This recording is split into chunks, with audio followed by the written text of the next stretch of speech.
de Rosas. A mí me toca la parte de las mujeres criollas afrodescendientes y de los pueblos originarios.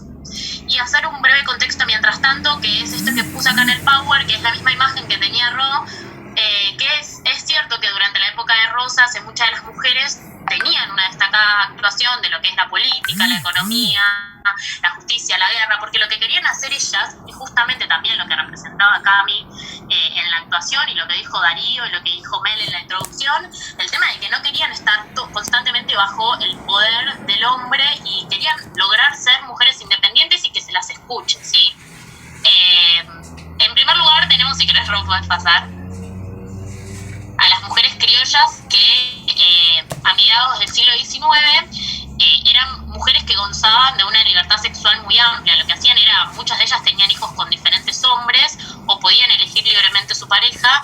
y eso mismo es lo que generaba en los viajeros un desinterés, porque ellos pensaban que ese tipo de mujer no era la adecuada, independientemente que también opinaban al respecto que muchas de ellas en apariencia higiénica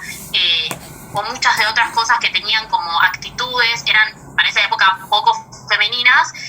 y no eran el tipo de mujeres que ellos buscaban, por lo tanto eran mal vistas, principalmente las criollas de esa época. Por otro lado, quiero hacerlo rápido, estaban las negras que venían acompañadas de las mulatas, destacando, ¿no?, que todo este tipo de mujeres estaba bajo el poder sumiso de los hombres. Eran mujeres con personalidad jurídica, como lo dijo Romy, pero siempre su decisión estaba bajo el poder de los hombres, ¿sí? No eran mujeres, las consideraban mujeres indefensas, que no tenían la capacidad de obrar por sí solas, y en base a esto las negras se destacaron muchísimo porque no eran mujeres independientes en el sentido de que dependían aún de los hombres, pero tenían mucha aptitud sexual, o sea, lo que ellas tenían era apariencia física con su tez morena que llamaba la atención en los hombres, y se ganaban su dinero como cortesanas. Entonces eso es lo que las hacía diferente del resto, ¿sí?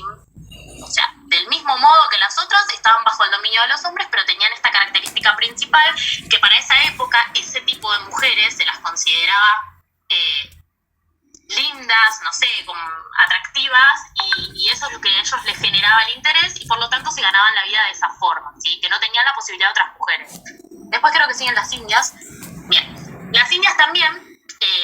gozaban de plena capacidad jurídica, pero tenían una característica también, que como su descendencia era de los indígenas, las llamaban miserables por este mismo tema. Entonces lo que hacía era que tengan muchas más restricciones en el derecho privado, en el público y también en lo laboral. Las llamaban las fragilistas del sexo, porque eran las más sumisas, las que más dejaban que las no maltraten, pero sino que las pasen por arriba. Después tenemos a las zambas, que también eran el grupo más numeroso, lo que sí era el grupo más numeroso que no los consideraban tampoco como mujeres atractivas, y ya que no se podían vestir de forma europea. Ellos lo que tenían también es que, al ser el grupo más numeroso, no ser el grupo más atractivo, cuando querían elegir una vida monástica, las separaban en grupos chicos y las dividían en diferentes conventos, porque no querían que haya un grupo grande en un solo convento, porque no las consideraban mujeres atractivas. Después creo que siguen las mestizas, que es el último grupo, que también eran mujeres libres, tenían plena capacidad jurídica, y obviamente tenían lo mismo, eran tratadas de la misma forma que las otras, incapaces de tomar decisiones por sí solas. La diferencia con estas también, que tenían cierta libertad sexual, pero las llamaban promiscuas y propensas al libertinaje. Entonces también eran mujeres consideradas que, aunque de apariencia física les podían o no resultar atractivas, también lo que no les gustaba a los viajeros de estas mujeres era que se las consideraban muy promiscuas, propensas al libertinaje. Y para hacer como un breve resumen en base a todo esto, porque no me quiero extender, estoy con mis 4 minutos, lo que yo considero, que no lo puse en el Power, pero lo quería decir, que haciendo una conclusión final a esto, uno piensa que esto fue hace muchísimos años, fue en otros siglos, y se habla de como si fuera algo tan lejano que no podría aparejarse a la realidad, y hoy en día seguimos teniendo ese mismo tipo de cosas, donde las mujeres somos libres, muchas son independientes obviamente, pero hoy en día en la sociedad son consideradas lindas, tienen mucha más posibilidad laboral que otra mujer que quizás es inteligente, y para la sociedad no son lindas, porque la belleza es ambigua. Entonces digo, estamos hablando de hace 2 siglos atrás y seguimos 2 siglos adelante en donde la sociedad y el patriarcado siguen poniendo estilos de belleza que hace que promueva a que un tipo de mujer determinado de la sociedad pueda avanzar y otro no, que quizás de inteligencia es mucho mejor o de la misma forma. Entonces, en cierto punto estamos hablando de hace 2 siglos, pero estamos viviendo la misma historia.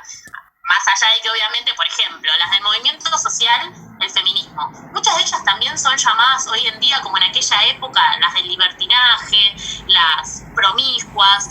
las que se visten como hombres o lo que sea, tienen actitudes poco femeninas. ¿Qué es lo poco femenino? Lo que en aquella época quizás era poco femenino, hoy se sigue utilizando esa palabra para referirse a las mujeres que están en el movimiento social feminista. Entonces, son cosas que se siguen repitiendo en base al tiempo y uno dice, quizás pudo haber cambiado algo, pero si uno se pone a pensar y se pone a analizar, lo mismo, la mujer sigue siendo sumisa, la que no trabaja y hace las tareas domésticas del hogar, sigue siendo sumisa porque no es independiente, porque vive bajo el dominio de su marido, porque más allá de que quiera o no hacerlo, está bajo la dependencia de su marido. Quizás es una mujer muy inteligente, que aunque ustedes no lo crean, o quizás muchos sí, oye, hay muchas familias que el hombre sale a trabajar y no deja trabajar a la mujer. Entonces, si pasaron 2 siglos y todavía seguimos hablando de esto, en donde hay una mujer libre, con personalidad jurídica propia, con derechos, con todas esas cosas que tanto tiempo luchamos, pero sin embargo hay una sociedad todavía que tiene una cultura patriarcal, es realmente para quedarnos pensando algunas cosas. No quiero exceder más. Y no, ojo que te linchan, Melu. Ahora Gracias. Comparto la muy bien, muy bueno. Muy interesante, me dejaste pensando, Sí, mientras yo hacía el trabajo me quedaba pensando todo el tiempo y molestaba en el grupo y ponía